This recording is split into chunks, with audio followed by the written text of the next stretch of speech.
can feel the magic in the air, knowing miracles are everywhere when you listen to the wisdom of the heart.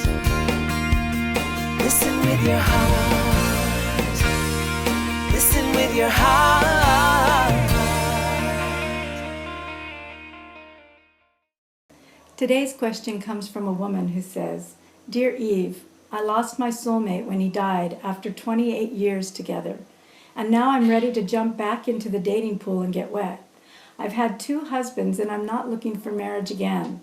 What I would really like to find is a companion to have fun with and see what happens. I'm a woman of nearly 61 and love life. I'm not a dazzler, but nice to look at, with a few extra pounds I'm getting rid of. I'm very active and have lots of friends and fun with the Red Hatters.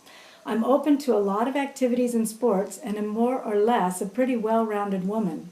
I've found a couple of men online that are very high in match compatibilities, and I've written them, but not a word back in nearly 3 weeks. Maybe I'm being too forward about what I don't want. What do you think? How specific should I be about what I don't want?"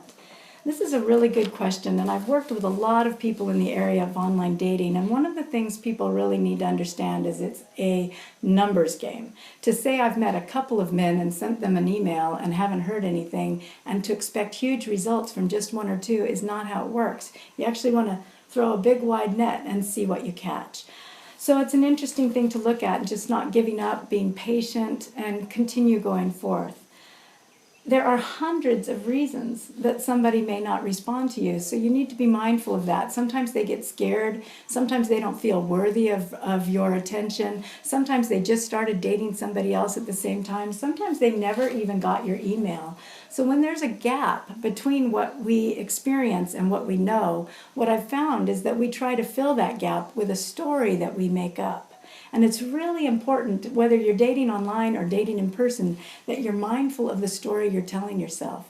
An example I like to use is if my husband looks me up and down when we're getting ready to leave, if I start telling myself a story about that, I might think, he thinks I look too fat, he thinks I look too thin, he thinks I look too sexy, he thinks I don't look sexy enough, he thinks I wore this the last time I went out, he thinks I'm too casual, he thinks I'm too dressy.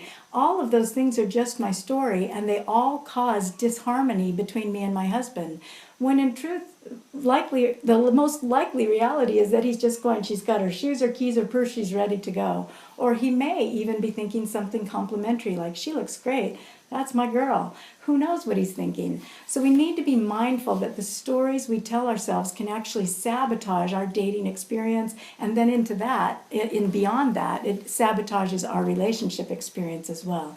So I invite you, as you go forth looking for a new partner to explore the world with, is to just be really watchful of what you're telling yourself. And if you're going to make up a story, make one up that supports you instead of one that hinders you. However, I'd also like to address this issue of the conversation that you're having with yourself about how your soulmate passed away. I think it's a really interesting thing to look at this concept of soulmate and how you could actually be sabotaging your entire dating experience by the belief that your one and only perfect match has already passed away, and therefore anybody else you meet couldn't possibly add up. And it may very well be that even that mindset, that energy, or that attitude is what people are feeling. And you may have even stated it in your profile, that my soulmate died and now I'm looking for a friend. Who wants to compete with soulmate? I'd like to reframe that for you and invite you to just make one slight variation on that and say, a soulmate died, and now I'm looking for another one. It's my belief that we have multiple soulmates, not just one, and there's hundreds of people that we could create joyful, happy relationships with. Otherwise, it would just be too cruel. There's only one right person for you, and after that, it's over. So I invite you to make that reframe and see what happens. And just notice also that you're the one who asked, am I being too negative about stating what I don't want?